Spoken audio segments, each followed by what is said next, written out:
The live TV, सच सबसे आगे। नमस्कार, द लाइव टीवी आप देख रहे हैं, आपके साथ मैं हूं आदित्य कुमार। कांग्रेस ने कर्नाटक में घोषणा पत्र जारी किया था, जिस घोषणा पत्र में बजरंग दल को बैन करने की मांग की गई थी।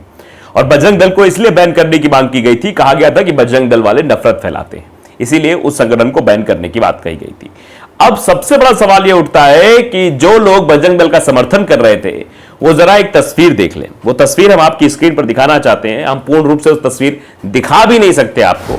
अब देखिए, इनके जो ये लोग चल रहे हैं, इनके हाथों में बंदूकें हैं और ये मार्च निकाल रहे हैं। ये मार्च राजस्थान के उदयपुर में निकाला जा रहा है। ये बजरंग दल का मार्च है। ऐसा लग रहा है किसी आतंकवादी संगठन के लोग जो है मार्च निकाल रहे हो। इस तरीके से किसी को भी हथियार रखने का अधिकार नहीं होता है, लेकिन एक संगठन के नाम पर जिस तरीके से भगवा झंडा लेकर और ये मार्च निकाला जा रहा है, इससे आप अंदाजा लगा सकते हैं जो बात कही गई थी कांग्रेस के घोषणा पत्र में कि जो नफरती है, चाहे वो पीएफआई है या फिर जो बजरंग दल है, इन सब पर कार्रवाई होगी, तो अब वो दिखाई भी दे रही है। तो आप अंदाजा लगा सकते हैं किस तरीके की चीजें होती हुई दिखाई दे रही है। दरअसल ये सीधे तौर पर कहा जा रहा है, तस्वीरें देखकर यह अंदाजा लगाया जा रहा है। अली शौरभ ने वीडियो ट्वीट किया है। ट्वीट करते हुए लिखा है कि राहुल गांधी के बोल वचन, वो नफरत बांटते हैं, हम मोहब्बत।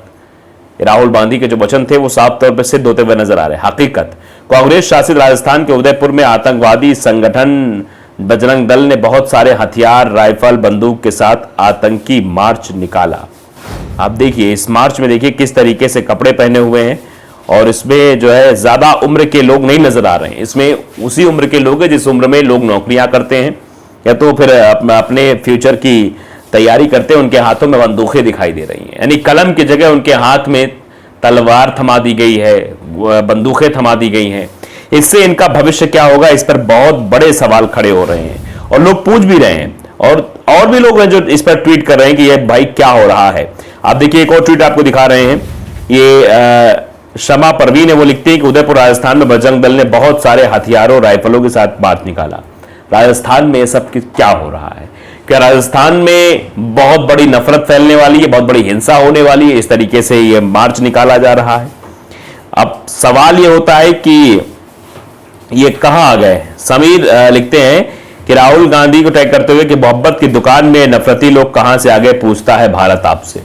इस तरीके से भी लोग लगे, पूछता है भारत, नफरती लोग कहां आ गए हैं, कहां से ये लोग इस तरीके की चीजें गए। शकीलुर रहमान लिखते हैं कि अशोक गहलोत जी, ये सब क्या हो रहा है? ऐसे अन्य धर्मों के लोगों में भय पैदा किया जा रहा है। आप एक सफल मुख्यमंत्री के साथ अनुभवी नेता हैं। ये प्राइवेट आर्मी बजरंग दल के नाम पर कानून को ठेंगा दिखाते हुए राज्य के अमन चैन को बिगाड़ेगी। अराजकता फैलाने की जो है किसी को छूट नहीं होनी चाहिए। यह सीधे तौर पर मुख्यमंत्री अशोक गहलोत से मांग की जा रही है। दरअसल राजस्थान में अभी हाल फिलहाल में चुनाव है। कर्नाटक में चुनाव से पहले किस तरीके की नफरत फैलाई गई थी आप सभी ने देख ली। अब कैसी नफरत फैलाने की कोशिश हो रही है, ये भी आप बड़ी भांति देख रहे हैं। किस तरीके से जो है संगठन जो है वो नफरत फैलाते हुए नजर आ रहे हैं।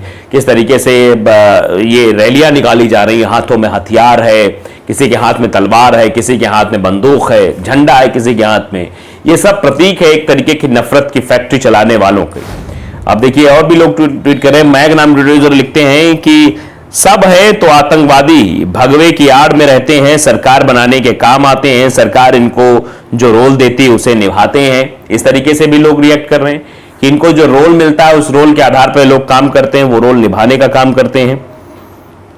कोई भी काम मिल जाए कर लेते हैं, हिंदू के नाम पर इनका यही रोजगार है। बजरंग बली महान थे, अपने कार्यों से ये उनका नाम खराब करके अपना जीवन यापन करते हैं। मतलब ये लोग बजरंग बली का नाम खराब कर रहे हैं।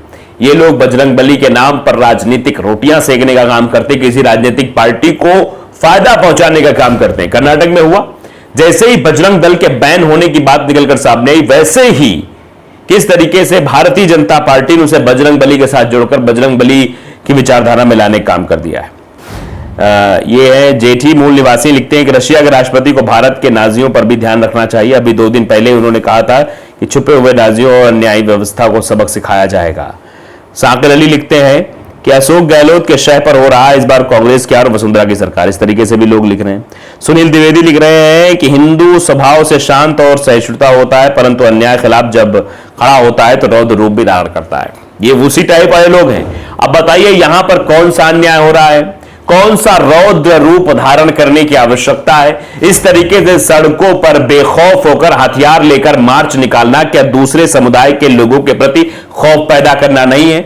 उनको असुरक्षित महसूस होना लाजमी है, क्योंकि इस तरीके से लोग चीजें करते हैं। इनका बैकग्राउंड बजरंग दल वालों का जो रहा उससे समझ में आता है किस तरीके से ये जो है मुसलमानों को टारगेट करते, निशाना बनाते हैं। तो साफ तौर पर चीजें निकलकर सामने आ रही हैं। दिन रात सर तन से जुदा के लिए भड़काओगे तो प्रतिकार तो होगा। भारत धर्मनिरपेक्ष इसलिए क्योंकि यहां 85% हिंदू है, 56 मुस्लिम देशों में तो अल्पसंख्यक खत्म कर दिए गए। मतलब ये देखिए, व्हाट्सएप यूनिवर्सिटी का बड़ा लंबा चौड़ा ज्ञान लेके आए भाई साहब, और इन्हीं ज्ञानों के द्वारा यह नफरत फैलाने का काम किया जाता है। सिराज अहमद नामी यूजर लिखते हैं कि बजरंग दल द्वारा भारत को तालिबान बनाने की पूरी कोशिश हो रही है, जिसमें सरकारें पूरा सहयोग कर रही हैं, वरना ऐसे ऐसे हथियार इनको कौन देता है जिसकी जांच तक नहीं होती है। मतलब ऐसे ऐसे हथियार इनके पास है जिसकी जांच तक नहीं हो पा रही कि भैया ये हथियार इनके पास कहां से आए। अब लगातार इस मतलब टैग किया जा रहा है लोगों को, भैया इस पे जो है मतलब देखा जाए क्या हो रहा है, राजस्थान की पुलिस क्या कुछ कर रही, क्या कार्रवाई हो रही है। एनएम सोनेवाल लिखते हैं कि कांग्रेस की सरकार राजस्थान में जो आरएसएस की जननी है, बीजेपी के साथ मिलकर वोटिंग करती है। अब देखिए अलग तरीके की कहानी जो है बन रही है, एक बार तुम और एक बार हम, कदम कदम मिलाएं जा, बीजेपी कांग्रेस को वोट देते रहो और दुर्गति करवाते रहो। अब पता नहीं कौन सी किसको वोट किया जाए ये बता रहे हैं। भील आदिवासी चमन डाड़ा है, वो लिखते हैं कि राजस्थान पुलिस कहां कुंभकर्णी नींद में सोई हुई है, या आईजी उदयपुर की मिली भगत से आदिवासी बाहुल क्षेत्र में इन लोगों का खौफ बढ़ाने के लिए खुले हथियार लेकर मार्च निकालने की छूट दी है। अगर यहां कोई आदिवासी संगठन होता तो अब तक नक्सली घोषित कर चुके होते। ये सीधे तौर पर लोगों को कहना है कि भैया अगर कोई आदिवासियों का संगठन इस तरीके करता तो अब तक वो नक्सली घोषित हो जाता। लेकिन इन लोगों को जो खुले अब हथियार लेकर चल रहे हैं, इन लोगों पर कोई कार्रवाई होती हुई नहीं दिखाई दे रही है। मोहम्मद साहिद रजा वो लिखते हैं कुछ नहीं हो रहा है, वही हो रहा है जो नियति में लिखा हुआ है।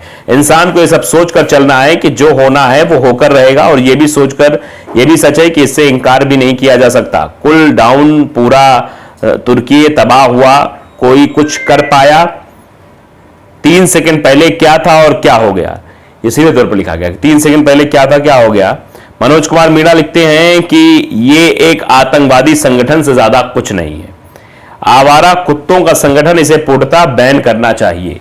ये चीजें लिखी जा रही है। वैसे कांग्रेस ने कर्नाटक में तो इस बात की पहल जरूर कर दी थी, जो घोषणा पत्र आया था, बिना डरे बिना कुछ किए सीधे तौर पर कहा था कि ऐसे संगठनों को बैन कर दिया जाएगा जो संगठन समाज में नफरत फैलाने का काम करते हैं, जो संगठन एक दूसरे को बांटने का काम करते हैं, चाहे वो पीएफआई हो चाहे बजरंग दल हो, इन सभी को बैन कर दिया जाएगा। उसके बाद भारतीय जनता पार्टी ने कर्नाटक में सोचा था कि इसी बजरंग दल के सहारे हम बजरंगबली का नाम लेकर चुनाव में जीत हासिल करेंगे, लेकिन वहां भी उनको जीत हासिल नहीं हुई है। वहां से इनको शिकस्त मिली, और ऐसी शिकस्त के आप देख ही रहे क्या कुछ हो रहा है, कैसे इन लोगों को जो है मतलब परास्त किया है, कैसे इनको जो है मतलब जनता ने बताया कि इस तरीके की चीजें करोगे तो नहीं होगा। अब ये उदयपुर में ये करने की कोशिश कर रहे हैं, ये राजस्थान में करने की कोशिश कर रहे हैं। राजस्थान में इतनी बड़ी हथियारों की संख्या ले जाकर ये क्या एक बहुत बड़ा प्लान चल रहा है, क्योंकि राजस्थान में चुनाव होने वाले हैं। और राहत इंदौरी साहब का मशहूर शेर है कि सरहदों पर तनाव है क्या, पता करो देश में चुनाव है क्या। तो जब ऐसे तनाव की स्थिति पैदा हो, ऐसी तस्वीरें दिखाई देने लगे, तो आपको समझना होगा कि वहां पर चुनाव होने वाला है। शायद इसीलिए इस तरीके की चीजें की जा रही हैं। तो लाइव टीवी अगर आपने सब्सक्राइब नहीं किया, सब्सक्राइब जरूर करिए, बेल आइकन दबाइए ताकि सच खबर आप तक पहुंचती रहे। नमस्कार। द लाइव टीवी, सच सबसे आगे।